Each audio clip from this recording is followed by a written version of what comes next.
Good morning, everyone. This webinar is about to start. Please hang in there while all attendees connect. Thank you.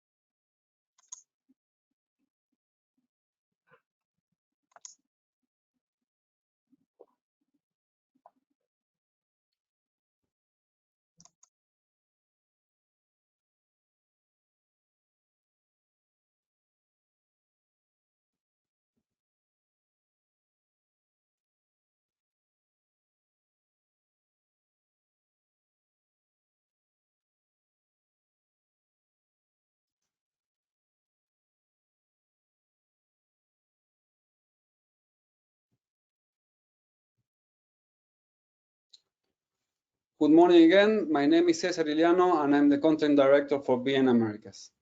I'd like to welcome everybody to this special webinar. As you may know, we have been holding industrial webinars for almost 2 years now, but this one is different. We track changes to the political landscape in the region through our monthly political risk reports and our daily news coverage.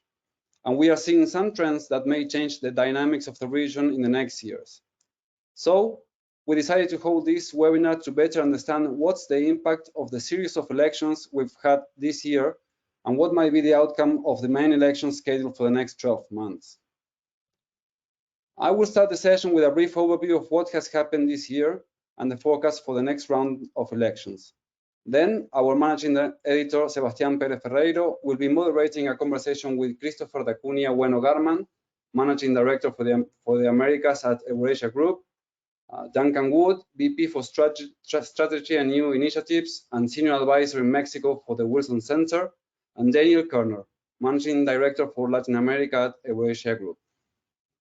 I would like to remind all participants that they are in listen-only mode. Questions can be submitted at any time using the chat function on the right side of the screen, and depending on time, we will endeavor to answer your questions at the end of the discussion panel. So let's start. This is in a brief mode what has happened in 2021 so far. What we see in general is that the opposition won the main elections we've had this year. We have Guillermo Lasso winning the presidential election in Ecuador, and the Movimiento al Socialismo Party in Bolivia losing 6 out of 9 districts in the regional vote. In Chile, where last year the population had already voted in favor of writing a new constitution in line with what opposition parties and social movements were demanding, we had this year the primaries for the November presidential election.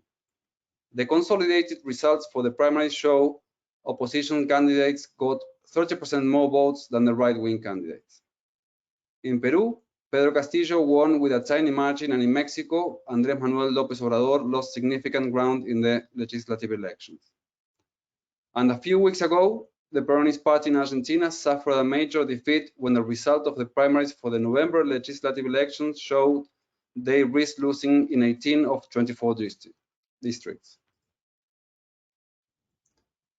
So, as you know, we will be shortly talking about all this in the panel discussion, but let me summarize what we think might happen in the next 12 months. According to the polls, in Argentina, Alberto and Cristina Fernández will be losing seats in Congress in November. And in Chile, leftist candidate Gabriel Boric is well ahead of right-wing Sebastián Sichel for the November presidential election, though around 50% of voters have not yet decided who they will be voting for.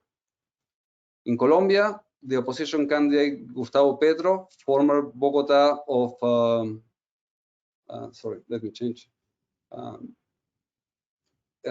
the opposition candidate Gustavo Petro, former Bogotá mayor, leads in the polls for the May 22 general election, while in Brazil, ex-president Lula da Silva is 18 points ahead of Jair Bolsonaro in the polls ahead of the October 22 general election.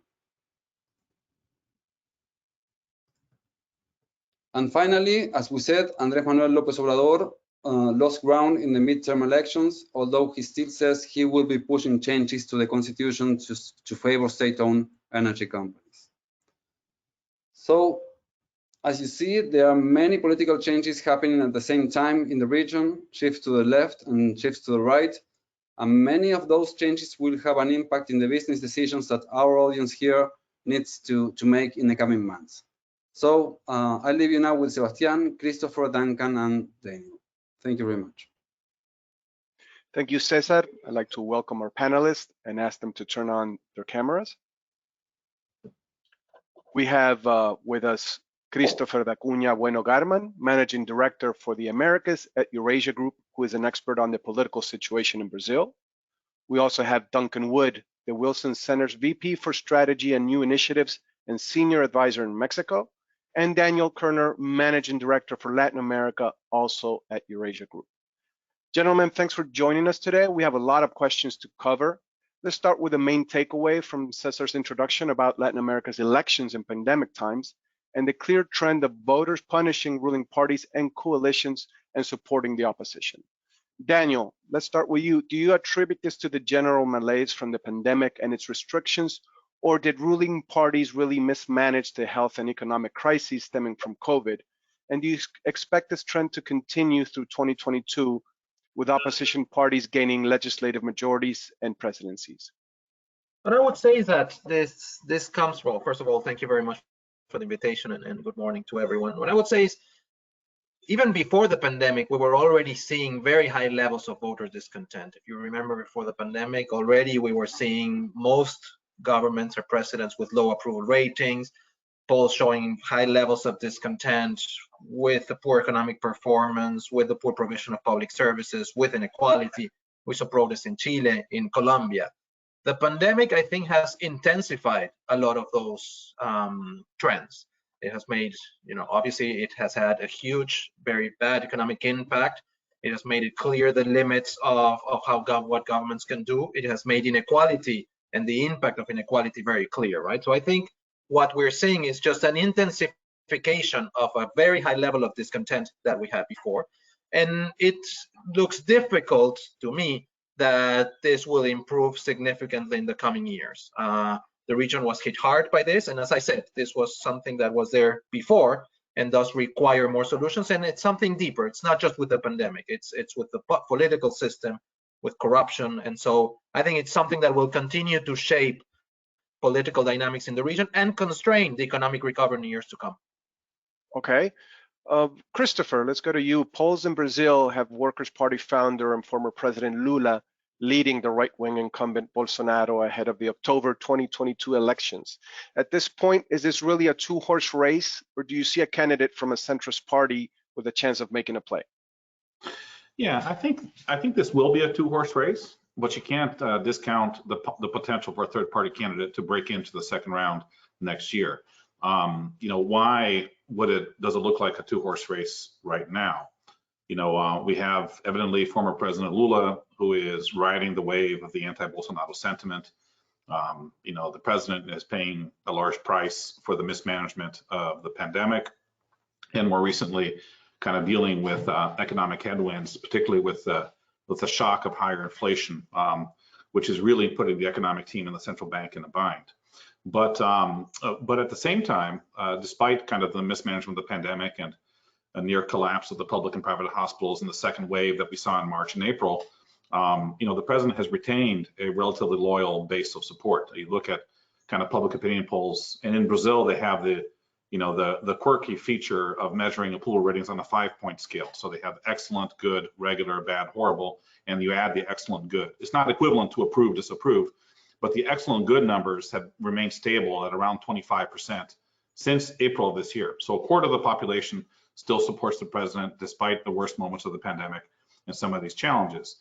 And they've proven pretty loyal, right? So you look into next year, it's more likely than not that they'll stick with the president, and that should be enough to get him into a second round runoff. And we have to recognize that in any election, about 30% of Brazilians don't vote for the presidency. Last election, 21% abstained and 9% voted blank or null. So, and the Bolsonaro supporters and the Lula supporters are more likely to show up to vote on the day of the election. So if you take into account the likely voter assumptions, relatively loyal base on each, we're probably headed towards a two-horse race in a runoff. of which former President Lula is favored. Now, if the economic environment deteriorates further, if we have power rationing, and much will depend upon rains in November, then the hit to the president's support could be larger, and that could open space for a third-party candidate. Right now we're giving a 20% odds in the Eurasia Group for a third-party candidate to be able to break into the second round, and the president not making it to the second round. So it's a way of saying that, we don't discard it. I think we take it more seriously today than we did a month and a half, 2 months ago. But it still, on balance, remains unlikely. Duncan, Mexican President Andrés Manuel López Obrador will face a recall vote next year when voters will have a chance to cut his term short in a referendum. Assuming he wins, what do you expect him to do with the political capital? And, well, what happens if he loses? Yeah, I think that it's important that we're looking ahead at this point because most people that I speak to about Mexico these days say, don't tell us what's happening right now because we know, and it's probably not good news that you're going to tell us anyway. Let's think ahead. And, a lot of people are saying, let's look forward to 2024 and the next presidential election. What are the prospects there? But you correctly say that in March of next year we have this consulta pública, a referendum on the president's own mandate, something that he promised in the 2018 election. There's been all kinds of political maneuverings about the wording of the question that will be put to the Mexican people, whether in fact it is revocación or ratificación of his mandate. And they've come up with kind of a halfway point there. What I think we're going to see is that Mexicans traditionally believe that a president who is elected should finish out their term, whether they like him or her or not. I mean, that's just something that they say, look, you're president, we elected you, do your 6 years. The question that becomes interesting in March 2022 is it an overwhelming show of support for the president? Is it sort of a 50-50 kind of deal, or 55-45, 51-49? Because either way, it makes a huge difference.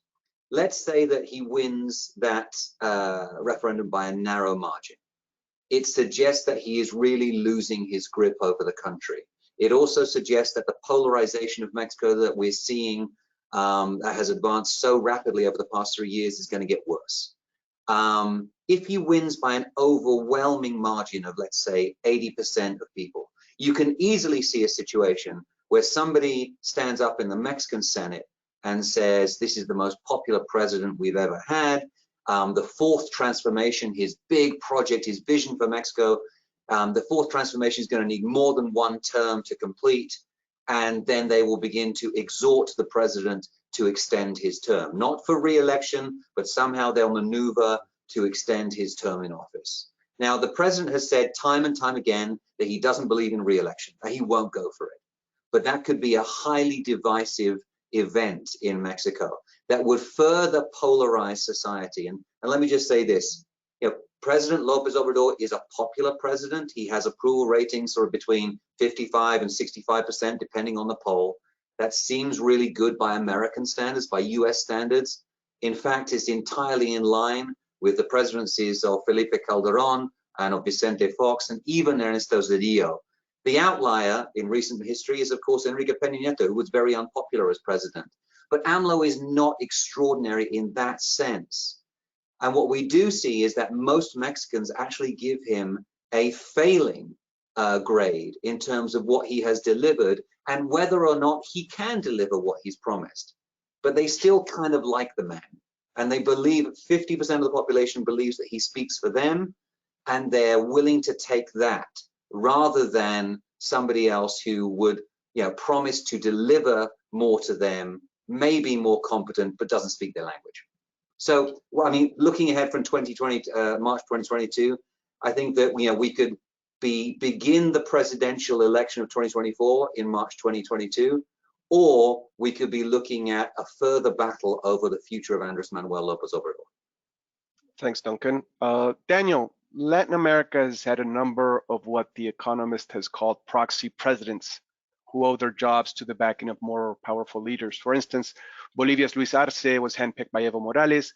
Colombia's Iván Duque was an inexperienced senator elected with the backing of Álvaro Uribe.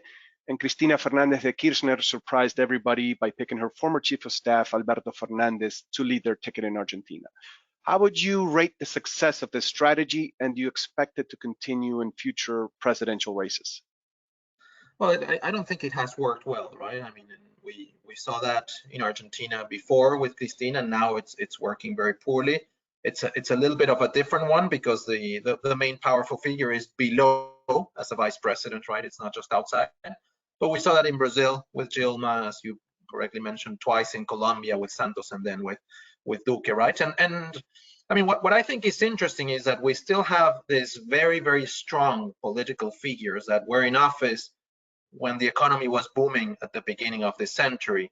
Cristina, Lula, Evo, you know, Chavez would be there, but he's not there, right? And I would put Uribe there as well, right? Maduro, and yeah. Even though they've lost some support, they still are extremely influential. But all these governments are now in a context where there's not as much money and the economy is not booming as when they were in office. And so I think they're struggling with this issue of these still popular figures that have very strong influence on the electoral system, still have a high level of electoral support, maybe not enough to win, or maybe they can't do it legally, but I think it creates enormous problems. And I think it's an additional problem where it happens when many of these presidents, again, I think the case in Argentina is very clear, but I think it potentially is in others as well, have to actually change policy, make politically costly decisions that are hard to do when the power is outside. So I think it's something that will continue, and it is I think problematic, and it's a strange, I would say, feature of presidential systems coming on the back of the commodity super cycle. Okay, Christopher, if Lula wins next year's election, what would be some of the major changes you expect from his administration? Do you see risk of a Lula government reviewing contracts signed during Bolsonaro's term, for instance? Yeah, no, I think that I would say there's good news and there's bad news when thinking about kind of the Lula administration. The good news is I am thoroughly convinced that that the former president will conduct a very moderate presidential campaign.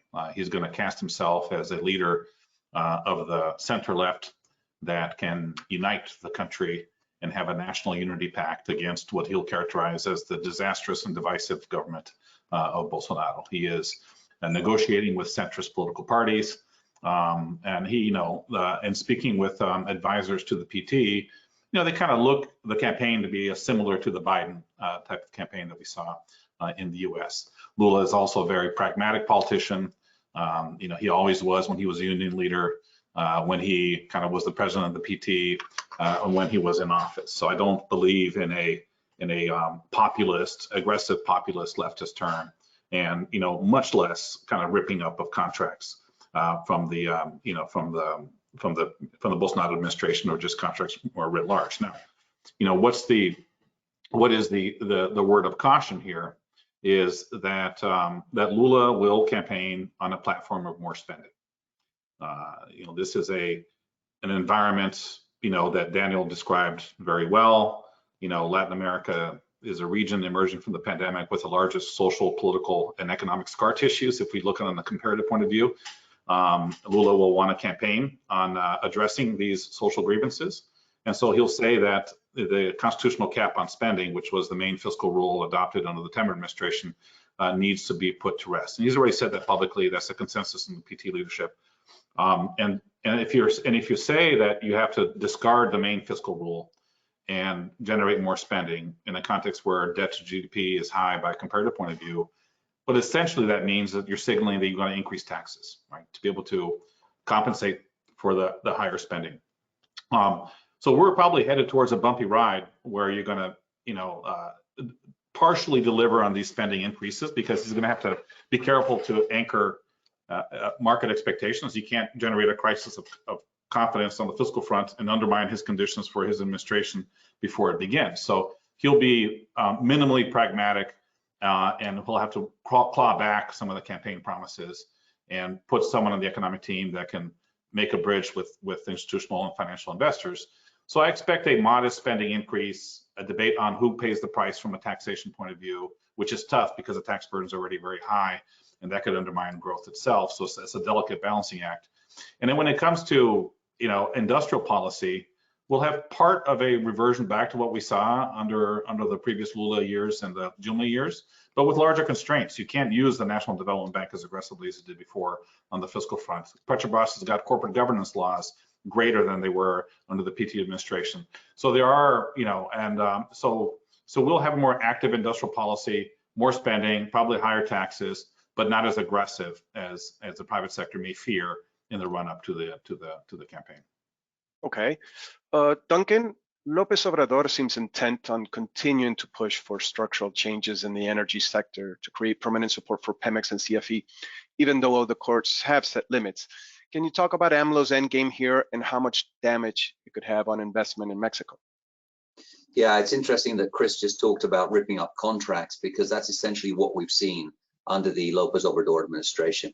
I mean, we've seen it on multiple levels, not just in energy, of course. To begin with, the cancellation of Mexico City's airport. We've seen the forced renegotiation of gas pipeline deals, the cancellation of the Constellation Brands brewery up in Mexicali, after they'd already plunged $800 million into that project.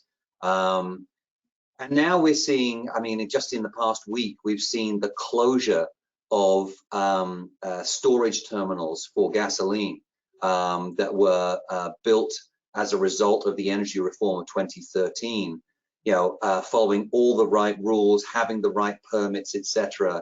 We also saw the denial of permits for solar energy projects in the country. On the justification for that was that solar energy is unstable and it will destabilize the national grid.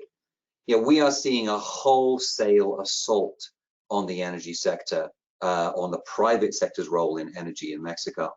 There's no longer any doubt about this. When AMLO first came into power in 2018, a lot of people, myself included, said, well, listen, let's wait and see. Let's see if, in fact, he becomes more of a Lula figure, sort of more moderate, pragmatic. And on some issues, he's been like that.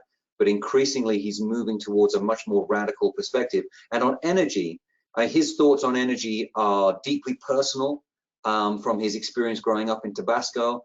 The people that he surrounds himself with, including Manuel Bartlett, who's in charge of the National Electricity Utility, Rocío Nale, who's the energy minister. He has a deeply held belief that it should be the Mexican state that controls the commanding heights of the energy sector. If there is a role for the private sector in that, it's as contractors, fulfilling tasks that Pemex doesn't want to do. And he's putting an extraordinary amount of stress on the national oil company in doing so. He has plunged billions and billions and billions of extra dollars into the national oil company with very little result. And because the contracts which were already issued under the previous administration have continued, but there's been no follow-up auctions for new contracts, the major oil companies are all sitting there saying, well, we came into Mexico on the understanding that there would be economies of scale here.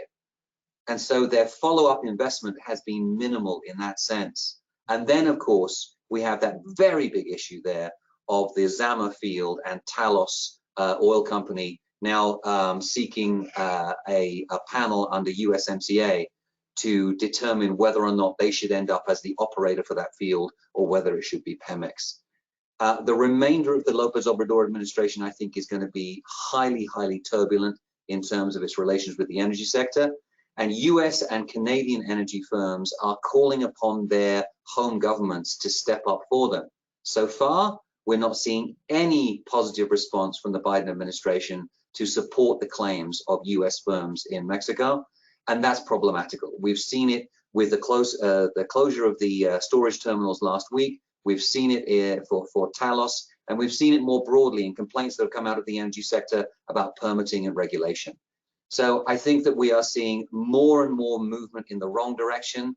And again, I would say the oil industry and the gas industry is increasingly saying, let's look to 2024. Let's hope we get somebody more moderate coming in that election, whether it's from the ruling party or from the opposition. and then perhaps we can get back to something like normal. Very well. Daniel, Pedro Castillo took office in Peru 2 months ago amid concern and fear about the damage that a potentially extremist leftist government could wreak on the local mining sector and the overall economy. So far, however, he has yet to push through any measure, and ruling party Peru Libre is not making any headway in Congress. Do you think fears were overblown and that the Castillo administration will remain hamstrung?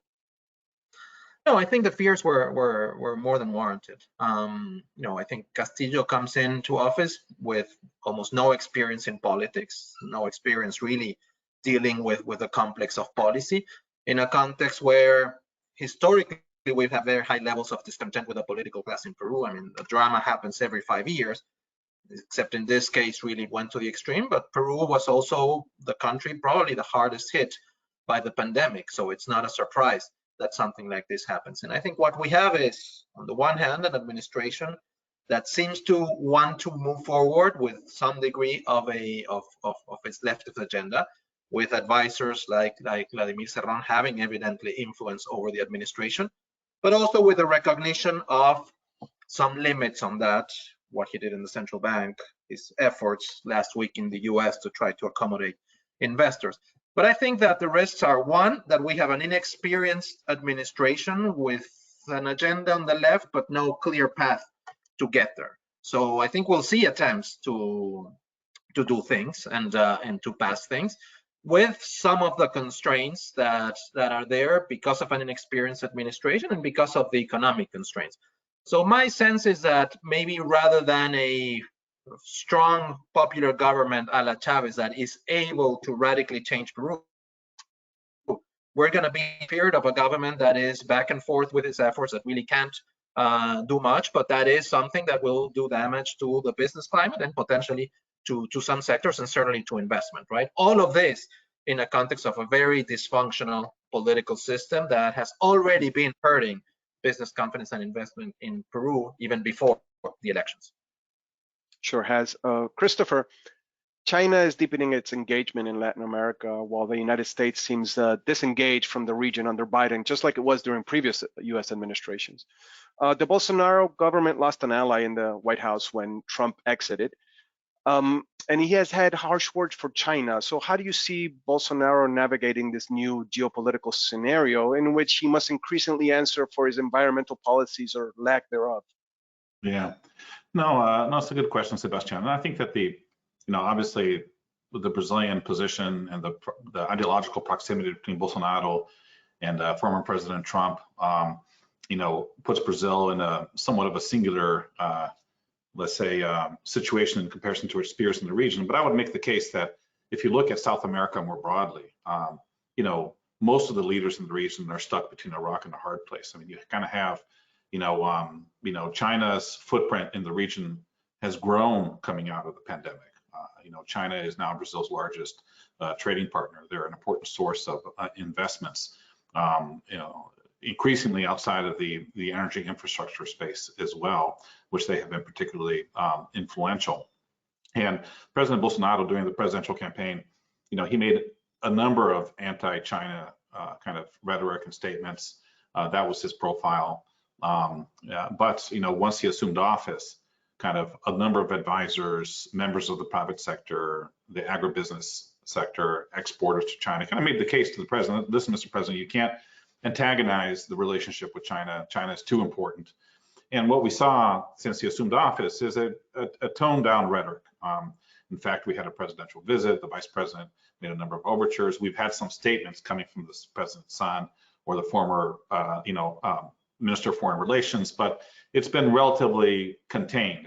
And the strategy of the administration has been trying to keep the doors open, both to the United States and to China, despite the ideological proximity to the US. That's also been manifest in the government's position with the 5G network and decision not to exclude Huawei from the upcoming auction, with some reservations for kind of more secure parts of the network.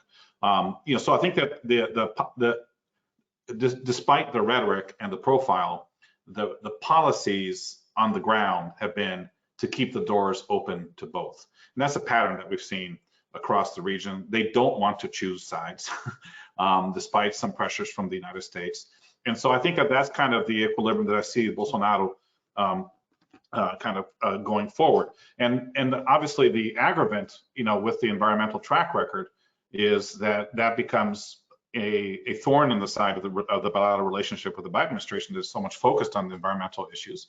What we've seen from the Biden administration is a constructive approach to, rather than, play the bad cop and whack for the not delivering on reducing the pace of deforestation. They put the carrot approach in trying to negotiate with Brazil, bring them on board with a broader coalition to try to generate a breakthrough in Glasgow for the Paris Climate Agreement, the COP26 talks. That has progressed. The Bolsonaro administration is responding in terms of they improved their commitments to CO2 reductions in the summit in Washington.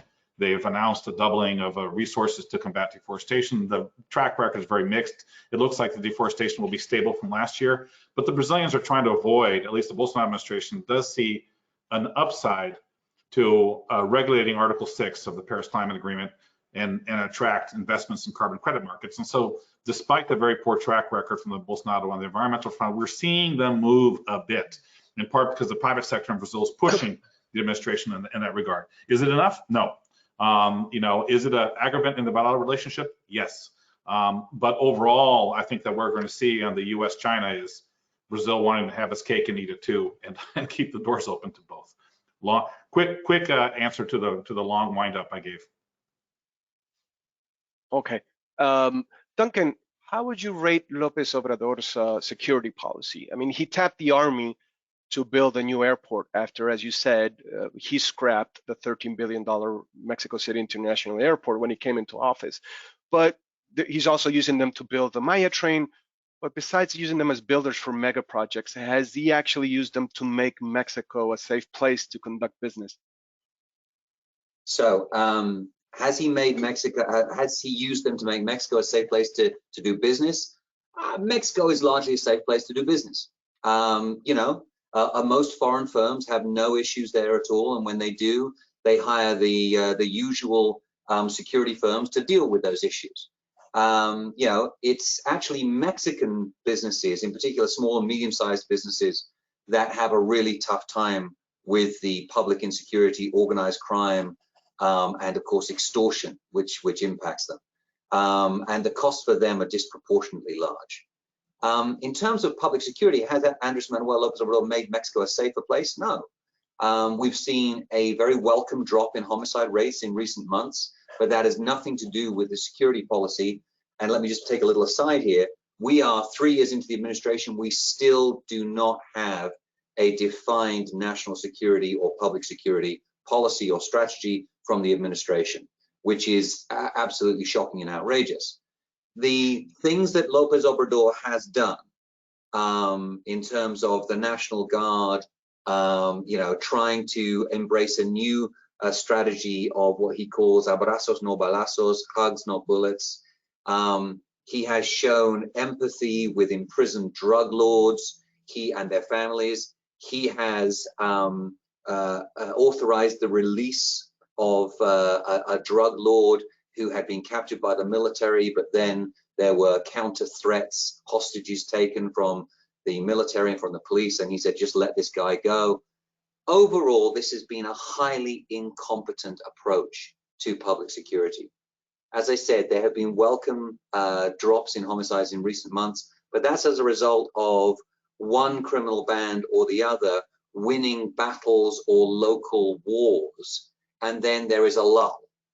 And we've seen this time and time again. The beginning of the Peña Nieto administration in 2012, 2013, we saw a drop in homicide rates.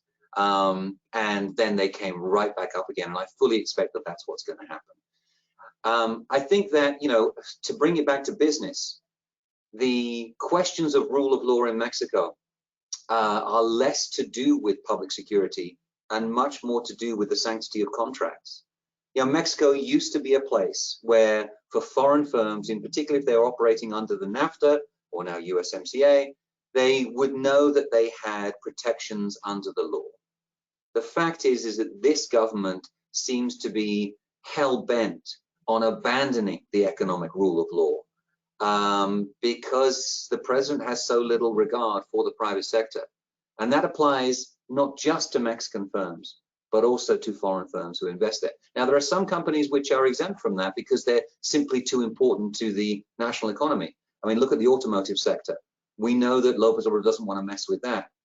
But in terms of energy, as we've said already, other forms of manufacturing, and some of the services and financial firms, López Obrador is not afraid of them at all, and in fact believes that they should bend to his will. Very well. Daniel, there is an argument to be made that while solving one set of problems, Colombia's new tax reform package has created others. While the bill seems to address fiscal and social issues, the news is not so good for businesses whose income tax will rise to 35% from 31%. So what do you think this will mean for investments in the Colombian economy? Yeah, I mean, I think Colombia is a little bit in a bind, right? I mean, when we started this session, right? I mean, we talked about the discontent that was there before the pandemic, aggravated by the pandemic and its impact, and all of this made worse by the fact that we have elections in most countries, right? And Colombia has elections next year. I would say that, all of these things were true in Colombia before the pandemic. They will be true after the pandemic. But, it's true that if we look at the entire region, most countries are also struggling with fiscal problems, right? And with the need to make fiscal adjustments in a very difficult economic and social context with elections. And Colombia is one of the best examples of that. And that's been the case for quite some time, right? But what I think was clear in the first attempt with the tax reform rather than the last one, when the protests erupted, right? I mean, I think what was clear for politicians in Colombia, but I would say region-wide, is the difficulty of increasing taxes, even when it looks minor in this context. So you can't reduce spending, you can't tax most people. The only thing that's left is essentially to put pressure on the private sector. And that is really what's happening. I think that the difficulty going forward in Colombia is first, that there's elections next year. Elections in a context of high levels of discontent probably means a demand for change will be high, which I think, overall puts the left in a good position to be competitive. But regardless of who wins, the next government will have to do another tax reform. That's a story that continues the fiscal problems and the difficulty of attracting investment in a context where governments can't really do that, right? So I think that's something that will continue to hurt investor confidence in Colombia, but it's much broader in the rest of the region, where all of the presidents have to deal with the need to take politically difficult measures to maintain macroeconomic stability, but also address the demand from voters, which is actually for higher spending coming out of the pandemic. Okay. Christopher, 12-month inflation is running at about 10% in Brazil, with the central bank raising rates. Do you see a risk of Bolsonaro intervening in energy contracts or even in Petrobras' fuel price policy?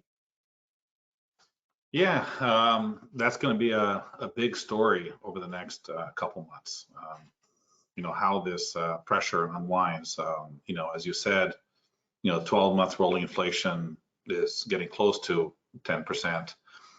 Fuel prices are high, and the government is now in the process of negotiating a constitutional amendment to deal with an extraordinary expense from court-mandated debt payments from the Federal Supreme Court, and how to reconcile that with a constitutional cap on spending. So the economic team is going to probably, defend a position that does not open a heck of a lot of room under the spending cap to address the social needs of everyone who has been benefiting from this extraordinary emergency stipend that the government has been given to low-income families during the pandemic. And that stipend expires in October.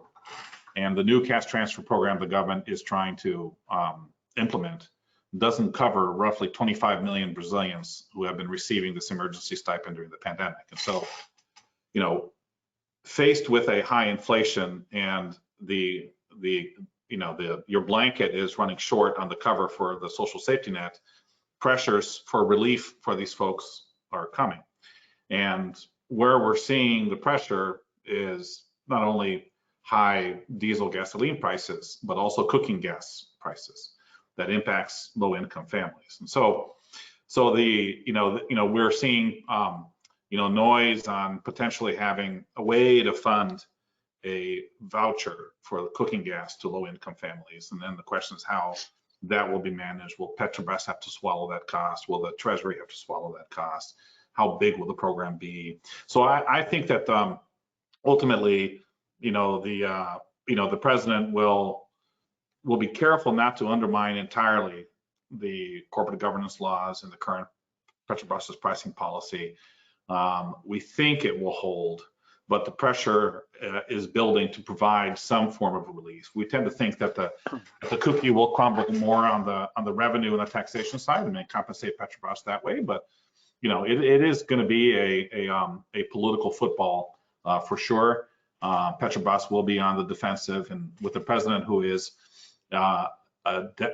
increasingly in a corner and facing a very difficult re-election prospects, and also the company passing on prices to consumers. We saw the Petrobras just announced today a hike, in the diesel prices here of 8.9%. So that's going to become politically contentious, and we're seeing reactions coming from Congress. So some negotiated solution that will probably not undermine the pricing policy entirely, but it is going to be a clear risk here over the next 3 to 4 months. Okay. Duncan, you mentioned Mexico's opposition before. What can you tell us about them? And more importantly, do they have any real chance to win back power in 2024? Yeah, so I think the second part of the question is quite easy. I think that it's at this point in the political cycle, the electoral cycle, it seems unlikely that the opposition is going to make a strong showing. But there is still time for a compelling candidate to emerge. We just don't know from where. I think the bigger question right now is, what does the opposition look like at this point in time? And that's a lot more complex and nuanced an answer. And the first thing is this, is that the opposition has been in disarray and yet has managed to hang together over the past 3 years. Most importantly, in the Mexican Senate, where they were able to prevent the president from getting his 2/3 qualified or super majority in the Senate, which would have allowed him to change the Constitution at will. There was a very fine margin. There were only 7 senators that stood between López Obrador and his Constitution-changing majority.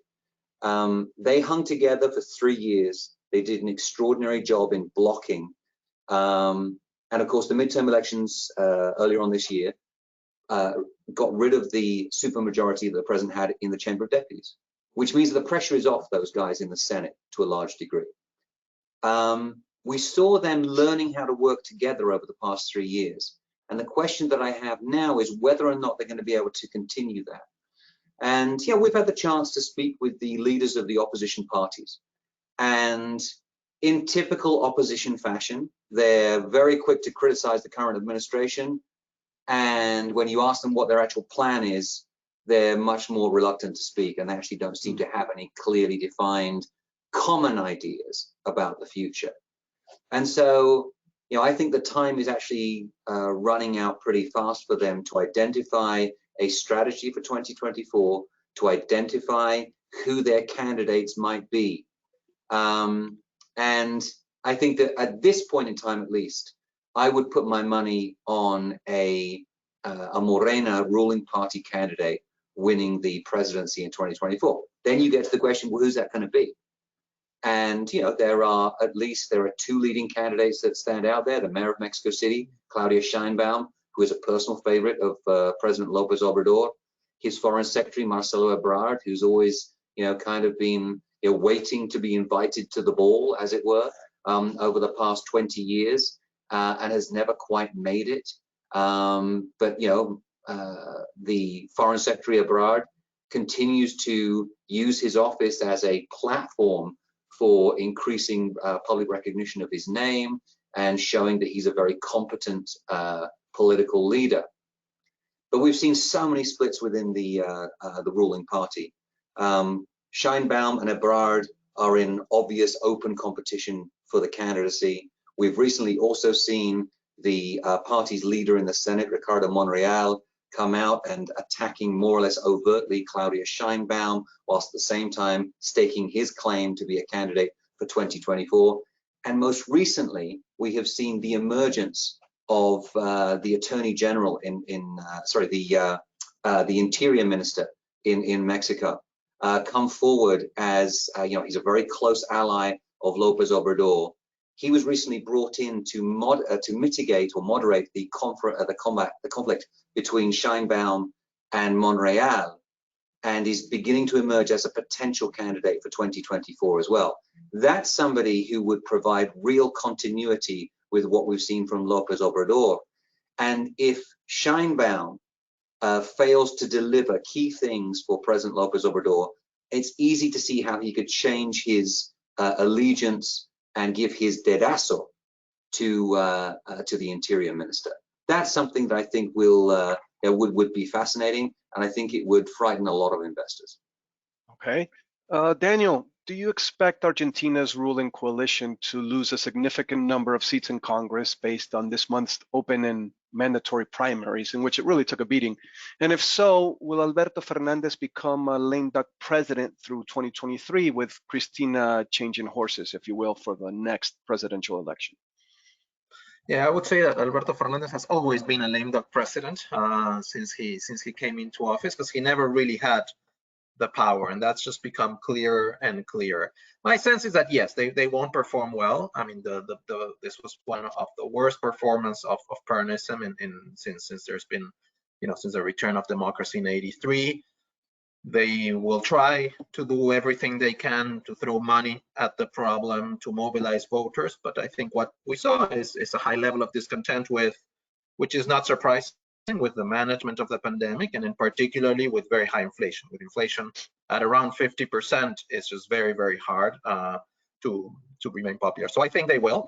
They won't get a majority in the lower house. They probably lose the province of Buenos Aires, and I think they lose the Senate. If that happens, then I think the tensions that we already saw emerge after the primaries within the ruling coalition will intensify even further. First, for control of policy, with I think Cristina essentially getting desperate, thinking that if she doesn't get full control of the administration, her ability to control the judiciary and to shape the succession towards 2023 is going to be very limited. I mean, Fernandez can really do too much. We already saw that he doesn't have the will or the power to break, but there is going to be more pressure on him to actually break and take action. And that obviously affects the IMF. And I think that as we get towards 2023, there's going to be Cristina trying to put someone that she thinks is better, because she obviously doesn't think that Alberto is better. But her power to do so is also going to be very diminished by this electoral performance.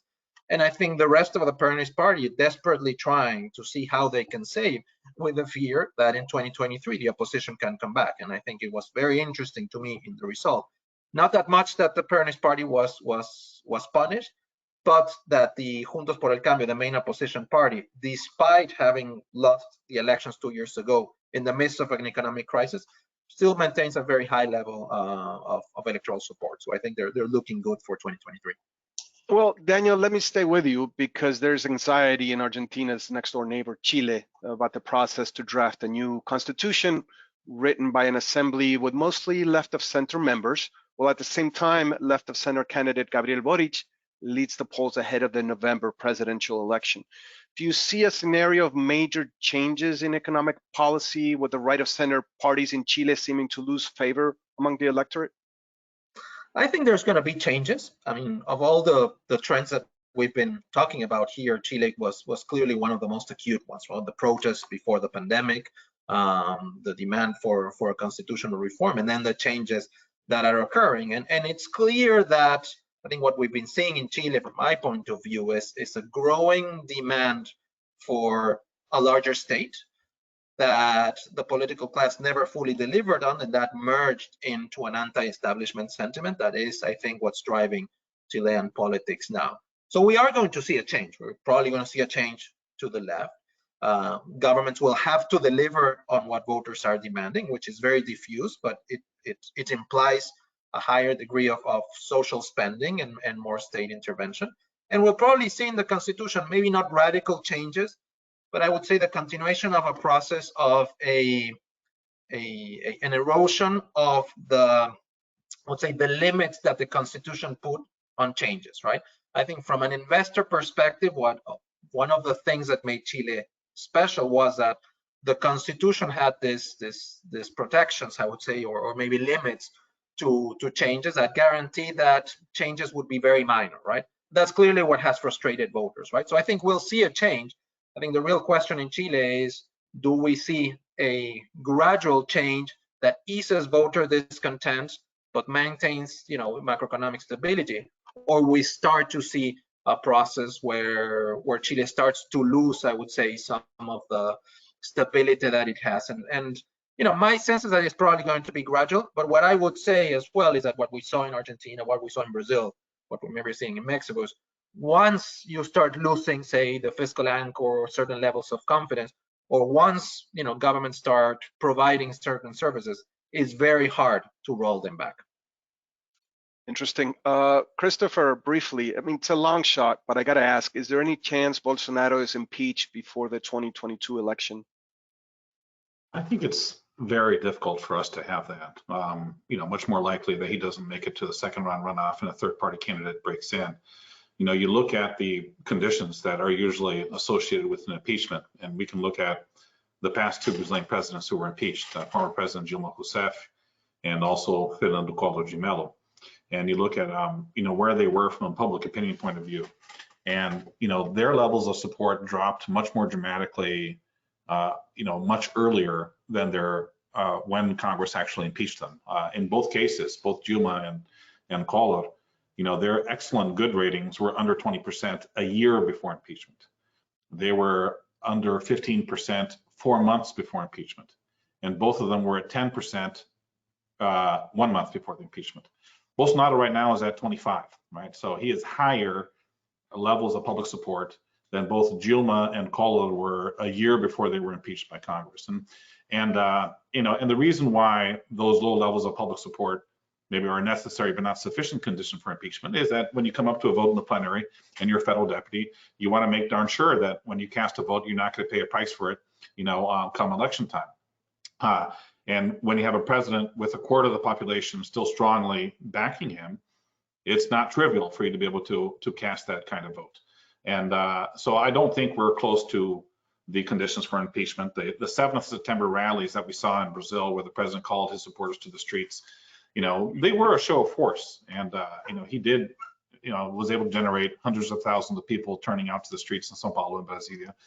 And the days afterwards also were meaningful because, he has the support of truckers, and truckers were going on strike in a lot of the cities of the country. And the president got spooked, and he had to tell his backers to walk that back and back down because didn't want to bring the economy to a halt. He would be the main one that would be hurt. But when I speak with legislators in Congress, they'll say, listen, this is a president that has a very loyal vocal base, and they can stop the country on a dime, right? So for you to move forward on an impeachment is very tricky. From what I've been able to gather, House Speaker Arturo Lira, who's the one who would have to accept a petition, is not even close to considering. There were rumors in Brazil that the president made a gesture of apologizing for his inflammatory rhetoric on the 7th September rallies, and that was orchestrated with former President Michel Temer, and he signed that letter because there were threats of impeaching him, and if he didn't sign that letter where he asked for forgiveness, that he would have been removed from office. I think that's conspiratorial chatter that doesn't necessarily back kind of what happened. I don't think that we're close to an impeachment. What it does suggest, however, is that if we have kind of, let's say, continued inflamed rhetoric, or if we have overtures where the president's base gets out of control and invades Congress, or have moments like January 6th that we saw in the United States, you could have, let's say, movements to move in that direction as a threat to try to keep his base under control. But even then, the bar is pretty high, and we're running against the clock because we're, only 13 months away from the presidential election. So I think it's very unlikely for that to occur. You'd have to have an extreme series of events to generate a decision like that. Okay, well, we're running against the clock here too, but I do want to take a question from the audience before we go. There's a listener who's looking for some good news amid all this risk. So he's asking if there's a country that's ready to receive more foreign direct investment, that has the conditions there on the ground, or a particular sector. So I don't know if anybody has an opinion of that. Is there a success story coming up, Duncan? Listen, I'm not qualified to say whether it's a true success story, and it may be short-lived if it is. But we were fortunate enough to receive President Duque here at the Wilson Center last week. And you listen to the message, you listen to how forward-looking that president is. And I know that he's not the most popular man back at home. But I mean, you have a leader there who really has laid out a 21st century vision for the country. And you know, certainly in terms of bilateral relations, certainly in terms of, you know, talking about climate change, certainly in terms of welcoming foreign investment and creating a competitive business environment, I'd have to say that you know, Duque does a very good job of laying it out in public. But you know, beyond that, I think it's a very complex panorama in the region right now, and we're seeing polarization internally within countries, but we're also seeing a polarization of the region into different camps again. You know, you look at the meeting that was held in Mexico City, the CELAC meeting, and you saw who attended and who didn't attend. You saw the celebration of Cuba's dictatorship by the Mexican government, you know, the welcoming of Maduro into the country. That's a really, really worrying sign for a country that is so close and so essential a partner for the United States. And what I do see, however, is that there are governments, including the Brazilian government, and Chris is obviously better placed to say this than me, but I see that there's a real concern there, a desire to strengthen relations with the United States. They realize that you know, it's vitally important for them to be able to take advantage of the Biden moment in whatever way they can. But it's the region is in a bad place right now, I would say, and I think that we just keep seeing hotspots come up, and it's very much like whack-a-mole. We used to talk about the public security problem in Mexico like whack-a-mole. You knock one down, another one pops up. It seems to be that whenever we have a crisis in Latin America, you know, one subsides, another one jumps up, you know, immediately. So I'm personally not particularly optimistic at this point in time. Okay, and it's curious that you mentioned Duque, because we have another listener who was worried after hearing Daniel speak about the tax reform there. How likely is it, Daniel, that a leftist like Petro rises to power in the next election in Colombia? I mean, I would put it above 50% today. I mean, I think, and it's what we're seeing in the rest of the region. And Colombia hasn't moved to the left to a great extent because of the security situation. But I think it was clear with the protests before the pandemic and with the protests with the tax reform and looking at just the structural problems, that there's going to be a demand for change, right? And when the change comes, I think what we're seeing in the region is if there's a government in the right, people will look to the left, right? So I think it's I mean, I would put it today as more likely. It may not happen, but I think structurally, everything points to a scenario like that. Okay, Yeah. and Chris, I know you wanted to add something before we go.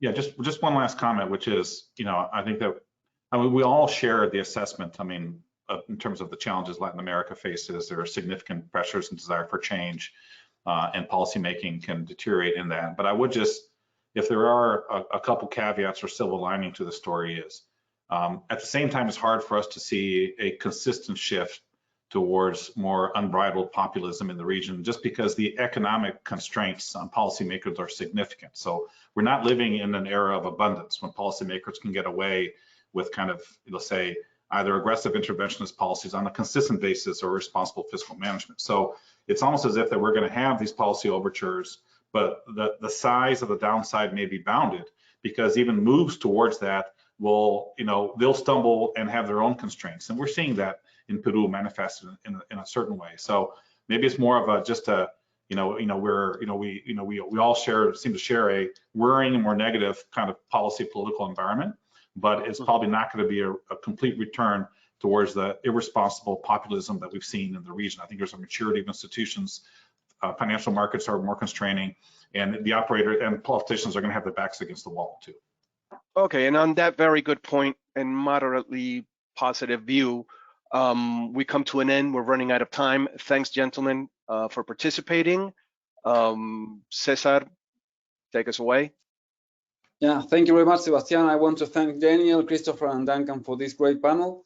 As I said at the beginning, we produce every month this political risk report to track changes in the scenarios in the different countries in the region. And we also publish lots of stories every day in our news sector, political risk and macro.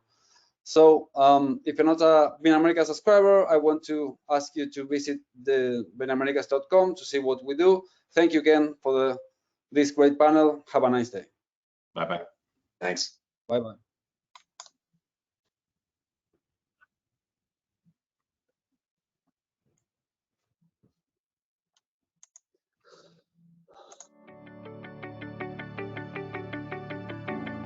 Clients change, businesses change. The world is transforming faster than ever, and the opportunities are there, waiting for us.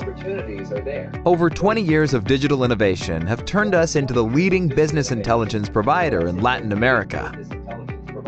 BNamericas has a database with thousands of industrial projects, company profiles, key contacts, news, reports, and data, all in one easy-to-use platform. Every day, more than 50 on-the-ground journalists and experts analyze the region's major industries. Explore projects that feature opportunities for your business. Find the companies participating in those projects and connect with their decision makers. Make the best business decisions with all the facts and insights you need about the industries that are driving the Latin American economy. Get timely reports with the latest news about projects, regulations, and investments. Stay on top of the business trends. Find out what the risks and opportunities are for your business by reading the reports and analysis of our on-the-ground experts throughout Latin America. Redefine your business strategy and choose the path to success. BNamericas, connecting opportunities.